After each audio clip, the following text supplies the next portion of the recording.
అందరికీ నమస్కారం. శ్రీమాత్రే నమః. చాలామందికి ఒక డౌట్ ఉంటుంది. అధిక మాసం అంటే ఏంటి? ఇది ఎందుకు వస్తుంది అని. మనకు అందరికీ అర్థమయ్యే విధంగా చెప్పుకుందాం. మన అందరికీ తెలిసిన లీప్ ఇయర్ గురించి తెలుసు కదా. 4 సంవత్సరాలకు ఒకసారి ఫిబ్రవరిలో ఎక్స్ట్రా డే పెడతారు. ఎందుకంటే భూమి సూర్యుడి చుట్టూ తిరిగే సమయం ఎక్స్ట్రాగా 365 రోజులు కాదు, కొంచెం ఎక్స్ట్రా టైం ఉంటుంది. అందుకే బ్యాలెన్స్ కోసం ఒక రోజు యాడ్ చేస్తారు. అలాగే మన తెలుగు పంచాంగంలో కూడా చంద్రుడి ప్రకారం లెక్కించి నెలలు సూర్యుడి ప్రకారం వచ్చే సంవత్సరంతో కొంచెం కొంచెంగా తేడా వస్తుంది.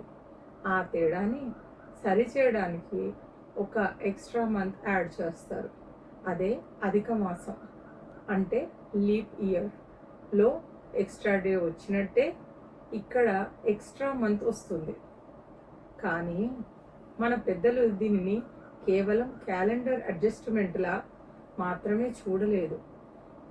అదనపుగా వచ్చిన కాలాన్ని మన మనస్సు శుద్ధి చేసుకోవడానికి, భగవన్నామం చేయటానికి, దానము, పఠనము, జపము చేయడానికి ఉపయోగించుకోండి అని చెప్పారు.